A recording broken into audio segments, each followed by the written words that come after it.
మాట్లాడవలసిందిగా రిక్వెస్ట్ చేస్తున్నాం. సార్ మీరు బేసిక్‌గా హిట్ సినిమాల్ని చూజ్ చేసుకుంటారా? మీ బ్యానర్‌లోకి వచ్చాక సినిమాలు హిట్ అయిపోతూ ఉంటాయా?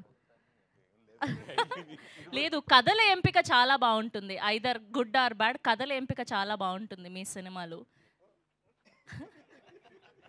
ఆయన ఈ మధ్యలో నీ ఫామ్ తగ్గిందని తిడుతుంటే మీరు ఇక్కడికి వచ్చాము చాలు. ఆ, ఆ, మన మీడియా మిత్రులందరికీ ఎప్పుడు మా గీతార్ట్ సినిమా ఉన్నా జిఏ2 పిక్చర్స్ సినిమా ఉన్నా కూడా మీరందరూ కూడా ఎప్పుడు సపోర్ట్ చేస్తారు. మళ్ళీ ఈ సినిమా కూడా ఈ రోజు నుంచి ఆ ప్రస్థానం స్టార్ట్ అయ్యింది. మీ అందరికీ తెలిసిందే, ఇక్కడ నుంచి 10-15 ప్రెస్ మీట్లు ఇవన్నీ కూడా ఉంటాయి. సో ఎప్పుడులాగే అన్ని సినిమాలకి మాకు కోఆపరేట్ చేసినట్టు ఈ సినిమా కూడా కోఆపరేట్ చేసి ఈ సినిమాని కూడా జనాల్లోకి తీసుకెళ్లాలని చెప్పి ముందు ఆ, మా మిత్రులందరినీ కూడా కోరుకుంటున్నాం. అదేవిధంగా అన్ని సినిమాల కన్నా కూడా ఈ సినిమా ఎందుకు ఇప్పుడు నేను బాగా ఇష్టపడుతున్నాను అంటే కనుక, నాకు ఇష్టమైంది ఎప్పుడు కూడా ఫన్. మీరందరూ కూడా చూసుంటారు. ఎంత సీరియస్ విషయంలో ఉన్నా ఏదున్నా కూడా దాన్ని కూడా ఒక ఫన్ గానే, ఒక ఎంటర్‌టైన్‌మెంట్ గానే నేను అరవింద్ గారు మాట్లాడుకుంటూ ఉంటాం ఒక విషయాన్ని. మాకు ఏదన్నా వర్క్ నుంచి రిలీఫ్ ఉందంటే గనక ఆ ఎటకారం, ఆ జోక్‌లు, ఒక సీరియస్ సిట్యుయేషన్‌లోంచి కూడా ఒక పాజిటివ్‌నెస్ తీసుకొని దాని నుంచి ఎదరికి తీసుకెళ్తాం అనేది అరవింద్ గారి దగ్గర నుంచి నేను చాలా నేర్చుకున్నానది. అంటే ఎంత కష్టంలో ఉన్నా కూడా ఒక్క జోక్ మనల్ని చాలా రిలీఫ్ చేస్తది. అట్లాంటిది ఈ సినిమా నేను ప్రామిస్ చేస్తున్నా. జిఏ2 పిక్చర్స్ నుంచి గాని, గీతార్ట్స్ నుంచి గాని ప్రామిస్ చేస్తున్నా. థియేటర్‌లో వచ్చిన ప్రతి వోళ్ళకి బయటికెళ్ళేటప్పుడు మాత్రం బొగ్గ మాత్రం నొప్పి పెట్టే పంపిస్తాం. అదైతే మాత్రం షూర్ 100% అది. అది అరవింద్ గారి గ్యారంటీ, నా గ్యారంటీ, జిఏ2 గ్యారంటీ. కంపల్సరీ బొగ్గ కొంచెం ఇంకా గట్టిగా నవ్వేవాళ్ళు ఎవరికైనా ఉంటే గనక ఇదేమంటారు స్టమక్ మజిల్ అంటారండి దీన్ని. ఈ 2 మాత్రం నొప్పితోనే బయటికెళ్తారు. అరవింద్ గారు ఎప్పుడు నేను సినిమా తీస్తున్నా కూడా కథేంటి, కథేంటి, కథేంటి అని అడుగుతున్నారు ఎక్కువ. అందుకే ఈ పూట అసలు కథ పెట్టుకోకుండా చాలా జాగ్రత్తగా అరవింద్ గారికి ఒకటే చెప్పాను. సార్ 2 అవర్స్ ఒక అబ్బాయి నాకు కథ చెప్పాడు. అంజి. నేను అతను కథ చెప్పుతుంటే 3 సార్లు కథ కాదు సారీ. ఒక సినిమా చెప్పాడు నాకు 2 అవర్సు. 3 సార్లు నాకు నెప్పెట్టి ఆపమని ఒక టీ తాగి మళ్ళీ కూర్చున్నాను. ఫస్ట్ టైమ్ సార్ నాకు ఒక కథ ఇని 2 రోజులు నాకు ఇక్కడ పెయిన్ వస్తుంటే ఆ సినిమా అంటే పెయిన్ వస్తుంటే అతను తలుచుకున్నా అమ్మ ఎంత నవ్వించాడురా బాబు అని చెప్పి. నేను నవ్విన దాంట్లో ఒక 50% థియేటర్‌లో 100% నవ్వినా కూడా ఈ సినిమా చాలా పెద్ద హిట్. సినిమాని చూసాను రీసెంట్‌గా. ఎందుకంటే నేను ఎలక్షన్ బిజీలో ఉన్నా, ఎంత బిజీలో ఉన్నా కూడా చైతన్య గారు మాకు ఏమ్మా ఎవరు అంత గట్టిగా నవ్వారు? నిజంగా బిజీగా ఉన్నాయి బాబు ఎలక్షన్‌లో పని చేశాను నేను. ఆ! చైతన్య గారు అంటే నాకు నిజంగా ఈ సినిమాకి ఒక బ్రదర్ లాగా ఆయన సపోర్ట్ చేసుకుంటూ వచ్చారు. నిజంగా చైతన్య గారు లేకపోతే గనక ఈ సినిమాకి నేను పెంచిన వడ్డీలు గాని, నా వల్ల లేట్ అయిన వల్ల అయిన ఖర్చు గాని ఇయన్నిట్లికి అరవింద్ గారు ఈ పాటికి నన్ను 2 సార్లు చంపేసేవారు. నిజంగా చైతన్య గారు నేను లేకపోయినా కూడా నా ఆబ్సెన్స్‌లో ఆయన ఉండి నేను ఎలాగైతే అరవింద్ గారికి ఒక సినిమా విషయంలో సపోర్ట్‌గా ఉంటానో, అలాగే నాకు ఆయన మొత్తం సపోర్ట్‌గా ఉండి ఎడిటింగ్ గాని, లేతే మన అంజి గారికి ఆయన ఫస్ట్ సినిమా చేస్తున్నారు కాబట్టి త్రూ ఔట్ ఆయనతో సపోర్ట్‌గా ఉండి వాళ్ళిద్దరు డిస్కస్ చేసి ఈ సినిమాని ఈరోజు ఇంత బాగా బ్యూటిఫుల్‌గా మీరు చూస్తున్న విజువల్స్ గాని, మీరు చూస్తున్న ఒక ఆర్ఆర్ గాని, ఈ అన్ని విషయాల్లోని కూడా వాళ్ళిద్దరూ చాలా సింక్ చేసుకుంటూ, కోఆర్డినేట్ చేసుకుంటూ కూడా ఈ సినిమాని చాలా ఎదరకు తీసుకొచ్చారు. థ్యాంక్ యూ చైతన్య గారు. మీ ఎఫర్ట్ 100% ఇందాక అరవింద్ గారు చెప్తున్నాను నేను మీ గురించి. అంజి అంజిని చూస్తేనే నాకు నవ్వొస్తదండి. అంత అంత కామెడీ చేస్తాడు. అంత ఎటకారం ఉంటది మనిషిలోని. ఇంకా స్క్రీన్‌లో అయితే వాళ్ళ ముగ్గురు మధ్యలో సీన్స్ అయితే 100% థియేటర్‌లో పడి, పడి, పడి నవ్వుతారు. దాంట్లో అయితే ఎటువంటి నాకే ఐయామ్ ష్యూర్ ఈ సినిమా 100% బయటకొచ్చిన తర్వాత ఏదైనా గుర్తుంటదంటే మాత్రం మీరు నవ్వుకునే ఇన్సిడెంట్లు, అలాగే ఇన్‌స్టా మేమర్స్ గానీ, మేమర్స్ అందరూ కూడా మంచి కంటెంట్ దొరుకుతది సినిమాలో. మీరందరూ కూడా బాగా చూడండి. మమ్మల్ని బా ఆడుకుంటారు కూడా. ఆడుకోండి ఏం పర్వాలేదు. అండ్ మా నాని నితిన్ గారి గురించి అంటే ఈ కథ చెప్పినప్పుడు ఆయన దగ్గరికెళ్ళి చెప్తున్నామంటే ఓకే. డైరెక్టర్ గారు అడుగుతున్నారు కదా! ఎళ్లి చెప్పండి అనుకున్నాను గానీ, ఎందుకంటే ఆయన ఒప్పుకుంటారా లేదా అనేది నా మైండ్‌లో చాలా డౌట్ ఉండేది. ఎందుకంటే ఈ కథలో ఒక హీరోతో పాటు మిగతా 2 క్యారెక్టర్లు ఏదైతే ఉన్నదో చాలా హై జర్నీ ఉంటుంది. ఆయన అప్పటికే మ్యాడ్ ఆడుతుంది. మ్యాడ్ చాలా బా వస్తుందని విన్నాను. సో, డెఫినిట్‌గా మ్యాడ్ బా వస్తుందని విన్నాను కాబట్టి డెఫినిట్‌గా నెక్స్ట్ ఏదో పెద్ద సినిమా చూస్తారు. ఆల్రెడీ కొంచెం పెద్ద బ్యాక్‌గ్రౌండ్ ఉంది. అన్నీ ఉన్నాయి కాబట్టి డెఫినిట్‌గా పెద్ద సినిమా హై బడ్జెటెడ్ సినిమా ఏదో చేస్తారు చూస్తారనుకున్నా. కానీ ఆయన ఎప్పుడైతే కథ నచ్చిందన్నారో నేను సర్ప్రైజ్ అయ్యి ఆయన ఇంటికెళ్ళి అడిగాను. సార్ మీరు మొత్తం విన్నారు కదా! హార్ట్‌ఫుల్‌గా 100% మీరు ఈ సినిమా నచ్చిందా ఏంటి అని అడిగితే ఆయన ఒకే ఒక మాట చెప్పాడు. ఈ రోజుకి గుర్తు. సార్ ఈ సినిమా బావుంది. నేను అప్‌కమింగ్ హీరోని. ఒక అప్కమింగ్ హీరోకి సినిమా బాగుండటం కన్నా కూడా ఇంకేం కావాలి సార్, నాకు సినిమా హిట్ అవుతుంది, అది చాలు నాకు, నేను 100% ఈ సినిమా చేస్తానని చెప్పారు. ఆ విషయం చెప్తున్నప్పుడు నాకు నిజంగా ఒక సూపర్ ఇన్సిడెంట్ గుర్తొచ్చింది నాకు, రేసుగుర్రం ఇన్సిడెంటు. బన్నీ గారు నేను క్లైమాక్స్ చూసిన తర్వాత ఎవరు అక్కడ ఉన్న ఒక పెద్ద ఆయన, ఒక అసోసియేట్ ఒక ఆయన వచ్చి, సార్ బ్రహ్మానందం గారు మీతో ఈక్వల్గా ఉన్నారు క్లైమాక్స్లో అన్నారు. అంటే ఈయన చాలా అప్పుడు ఏంటంటే ఒక నవ్వు ఉంటుంది బన్నీ గారి దగ్గర, ఆయన నవ్వుతా చాలా సింపుల్గా ఏం చెప్పాడంటే, సినిమా బాగుందా లేదా అన్నారు ఆయన. అంటే చాలా బాగుందండి, అయిపోయింది అక్కడితో. అది బ్రహ్మానందం అయినా నేనైనా ఏదైనా కూడా సినిమా హిట్ అయితే చాలు, దట్స్ వాట్, అక్కడి వరకు ఆలోచిస్తానని చెప్పాడు ఆయన. నిజంగా ఆ మాట చాలా పెద్ద మాట. అది ఏంటంటే ఒక ఒక ఎనీథింగ్ దేనికన్నా కూడా ఒక సినిమా అనేది ఎంత ఇంపార్టెంట్ అనేది నిజంగా మరి నితిన్ గారికి ఎలాగ తెలిసిందో కానీ అది చాలా బాగా ఆ రోజు మాట అలా గుర్తుండిపోయింది నాకు. అండ్ ఇంకా ఎదురెదురు చాలా ఫంక్షన్స్ ఉన్నాయి కాబట్టి ఎక్కువ మాట్లాడి బోర్ కొట్టించుకోండి. మా అజయ్ గురించి చెప్పాలి ఈరోజు మెయిన్ అయితే. అజయ్ అర్సాడా మిస్సింగ్ సినిమా అనే ఒక సినిమా చూశాను. దాంట్లో ఆర్ఆర్ గురించి నిజంగా చాలా బాగా ఫీల్ అయ్యి నేను ఆ రోజే పిలిచి, నేను డెఫినెట్గా నీతో ఒక సినిమా చేస్తానన్నాను. తర్వాత అతనితో చాలాసార్లు మాట్లాడి మొన్న తీసుకొచ్చి ఈ సినిమా ఆర్ఆర్ చేయమని అడిగి, అదే ఆర్ఆర్ నచ్చడంతో అతనితో ఇంకో 2 సాంగ్స్ కూడా చేయించుకున్నాం ఇమ్మీడియట్లీ. నిజంగా ఎంత ఎంత హ్యాపీగా ఉందంటే నాకు వర్కు. పక్క రూమ్లోకి తీసుకొచ్చాడు మొత్తం తన సిస్టమ్ అంతా కూడా. మామూలు జనరల్గా ఏంటంటే మేము ఒక ఆర్ఆర్ చేయించుకోవాలంటే కేరళ వెళ్తామో లేదా చెన్నై వెళ్తామో, చాలా చాలా ట్రావెల్ చేయాలి, ఆ లాస్ట్ మినిట్ హెక్టెక్స్ ఇవన్నీ ఉంటాయి. అట్లాంటిది ఈరోజు నా ఆఫీస్ రూమ్లో పక్కన కూర్చొని మొత్తం అంతా కూడా చేసి నాకు నీట్గా ఏదో వేడి వేడి బజ్జీలు తీసుకొచ్చినట్టు ప్రతి సీన్ కూడా తీసుకొచ్చి చూపించేస్తున్నాడు నాకు. నిజంగా థ్యాంక్ యూ అర్షద్, నాకు చాలా స్ట్రెస్ పని తగ్గించారు మా అందరికీ.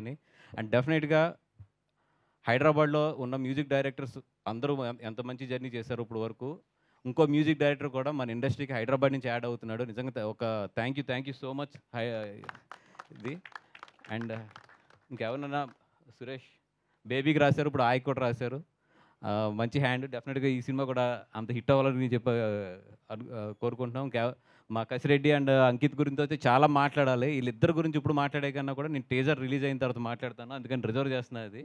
అండ్ టీం మొత్తానికి కూడా all the best and thank you so much. Thank you అండి, thank you so much. And మీరు లెజెండరీ ప్రొడ్యూసర్ అల్లు అరవింద్ గారిని మాట్లాడవలసిందిగా రిక్వెస్ట్ చేస్తున్నాం. సార్ అందరికంటే క్రేజీ ఫ్రెండ్ మీరే సార్, ప్రతిసారి ఫుల్ ఫన్ క్రియేట్ చేస్తూ ఉంటారు. ఇది ఒక ఎటకారం బ్యాచ్. ఈ వాసు ఎటకారం, ఆ డైరెక్టర్ ఎటకారం, నేను మొత్తం ఈ ఎటకారం అంతా కలిపి ఈస్ట్ గోదావరి అంతా వెటకారం. జనరల్గా ఈస్ట్ గోదావరి ఒక వెటకారం డిస్ట్రిక్ట్. వాళ్ళకి ఆ ఫన్ను సరదా అంటే చాలా ఇష్టం.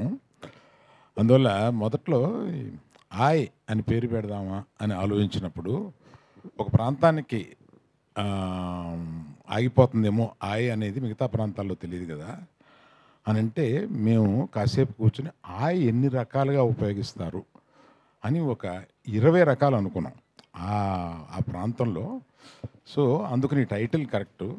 ఫిదా. ఫిదా అనేది జనరల్గా ఇక్కడ తెలంగాణలో ఉండే టైటిల్, కానీ ఆంధ్రాలో కూడా సూపర్ హిట్ అయింది. అందువల్ల ప్రాంతానికి టైటిల్ని ఆపొద్దు, అందులో చెప్పే కంటెంట్ని బట్టి అది అంత దూరం వెళ్తుంది అని. సినిమా చాలా సరదాగా ఉండే సినిమా. అంటే ఇవాళ సరదాగా ఉండే సినిమాలు బాగా పే చేస్తున్నాయి కాబట్టి తప్పకుండా ఇది పే చేస్తాను అనుకుంటున్నాను నేను. ఆ దర్శకుడికి ఆ టైమింగ్, మన కామెడీలో కావాల్సింది ఏంటి, మెయిన్ టైమింగ్. ఆ టైమింగ్ గ్రిప్ ఉంది.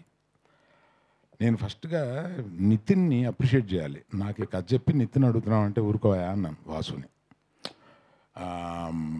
అంటే హీరో అవ్వాలనుకున్నప్పుడు ఇలా కొడితే 20 మంది పడిపోయేలాగా అనుకుంటారు, కానీ ఈ కామెడీ సబ్జెక్టు ఫ్రెండ్స్ తోటి రోడ్ల మీద అల్లరి చేస్తూ తిరిగే ఈ సబ్జెక్ట్ ఎందుకు ఒప్పుకుంటారు అని అంటే, తర్వాత ఆయనతోటే నాకు చెప్పించాడు. నాకు కథ చాలా నచ్చిందండి, చాలా సరదాగా ఉంది.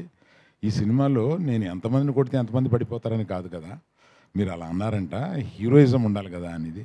నాకు కాదండి, నాకు కథ హిట్ అయితే అదే హీరోయిజము అని. అతనికి ఒక 80% క్యారెక్టర్లో ఉంటారు. ఇంకో 2 ఫ్రెండ్స్ చాలా సరదాగా చేశారు. ఇంకొక అతని పేరేంటి, అతను ఇక్కడ లేడు, అంకిత్ అనే అతను ఇక్కడ లేడు. కాకపోతే ఆ సినిమాలో నాకు నేను రష్ చూసినప్పుడు నాకు నచ్చింది ఏంటంటే, మొదట్లో ఏమో తిట్టాను, ఈ సినిమాని ఈస్ట్ గోదావరి వర్షంలోకి తీసుకెళ్ళి సినిమాని తీస్తామండి అన్నారు. అప్పుడెప్పుడో ఆ వర్షం అప్పుడే తీస్తాము, ఇలా తీస్తాం అలా తీస్తామన్నారు. అది సినిమా జరిగి వర్షాలు అయిపోయిన తర్వాత ఎప్పుడో వచ్చింది అది. వచ్చి దాన్ని ప్రతి సీన్కి వర్షం కురిపిస్తూ 1,00,00,000 చిల్లర వర్షానికి అయ్యిందండి. ఇది ఇది వాసు లెక్కలో రాసుకోవాలో మరి డైరెక్టర్ లెక్కలో రాసుకోవాలో తెలియదు. వర్షం వచ్చినప్పుడే వీళ్ళు సీన్లు తీశారు, వర్షం రప్పించారు, ఆర్టిఫిషియల్ వర్షం కురిపించారు. ఇలాగా కాకపోతే ఫైనల్గా సినిమా చూసినప్పుడు ఆ గ్రీన్స్లోకి వర్షంలోకి మనల్ని తీసుకెళ్ళి మనం తడుస్తున్న ఫీలింగ్ తీసుకొచ్చారు. అందువల్ల నేను కూడా గట్టిగా ఏమనలేకపోతున్నాను. రిలీజ్ తర్వాత చెప్తాను. ఒకసారి ఏదో పెద్ద కుటుంబంలో నుంచి ఒక మనిషిని హీరోగా పెట్టుకుంటున్నాం కదా అని ఎన్టీఆర్ గారికి ఫోన్ చేశాను. ఫోన్ చేసి ఇలాగా నితిన్ అనుకుంటున్నాము అని అంటే, ఏమండి ఎవరి లైఫ్ ఆడదే, అది మనం సినిమాని ఫస్ట్ డే వరకు ఏదో మన బంధువులనో మనవాళ్ళనో ఇదని చెప్పుకుని తీసుకుని వెళ్తాం. ఆ తర్వాత వాళ్ళు పడే కష్టం, వాళ్ళు చేసే యాక్టింగు, దాన్ని బట్టే వాళ్ళు పైకి వెళ్తారండి. అందుకని మీ కథ బాగుందని చెప్పాడు కనుక చేసేయడమే అండి. ఇవన్నీ పెద్దగా ఆలోచించొద్దు. పెద్దవాళ్ళ కుటుంబంలో నుంచి ఇలాంటి క్యారెక్టర్ ఏమీ లేదు. సినిమా బాగుంటే పర్వాలేదు, బ్రహ్మాండంగా ఆడద్ది, మీరు డెఫినెట్గా మిస్ కానివారు, చెయ్యండి బాగుంటుంది అని అన్నారు. సో ఇది ఇతనిలో ఆ మెరిట్ చాలా ఉంది. చాలా బాగా చేశారు, చాలా ఈజీతో చేశారు ఆయన. అమ్మాయి కూడా, అమ్మాయి ఇక్కడ లేదు, ఇవాళ ఏదో ఎక్కడో షూటింగ్లో ఉందంట, దుబాయ్ పెళ్ళికి వెళ్ళింది. ఆ అమ్మాయి పెళ్ళా? వేరే వాళ్ళ పెళ్ళి అంటండి.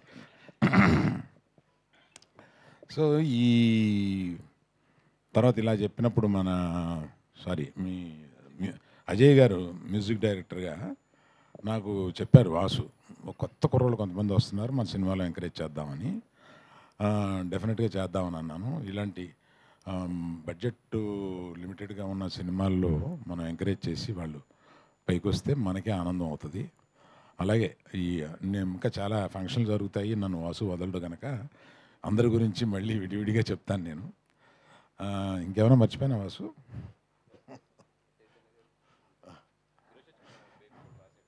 ఎవరు? మేబీ కూడా రాశారు కదా మీరు. లిరిసిస్ట్ సురేష్ గారును, తర్వాత మాకు చైతన్య గారు మా బ్యానర్లో, అంటే ఈయన కష్టాలు వస్తే అతుకునే టైప్ అనమాట. ఈయన అంటే ఎక్కడో జరగటం లేదు, ఇదేదో ఎడిటింగ్ దీన్ని ఇంకా బెటర్గా చేయాలి, లేకపోతే ఈ సినిమాని ఇంకొంచెం బెటర్గా చూపించాలి అనుకున్నప్పుడు ఆయనకున్న అనుభవం తీసుకొచ్చి చూపిస్తే ఆయన దాన్ని అక్కడ కూర్చుని నెలల తరబడి దాన్ని రిపేర్ చేస్తూ మనకు వచ్చే ప్రోడక్ట్ని మనం అలా చూస్తాం. కానీ వెనకాల చాలా కష్టాలు ఉంటాయండి. ఆ కష్టాలని ఎక్కువ పంచుకునే వాళ్ళల్లో మా గీతార్ట్స్లో చైతన్య ఒకడు. Thank you Chaitanya, thank you. So media మిత్రులకి ఇక్కడి నుంచి జనం బాగుంది అని చెప్పే వరకు మీరు తీసుకెళ్ళాలి. మాకు ఓపెనింగ్ వచ్చినాయి అంటే మీరు కొంత కారణం అవ్వాలి. Thank you very much. Thank you sir, thank you so much.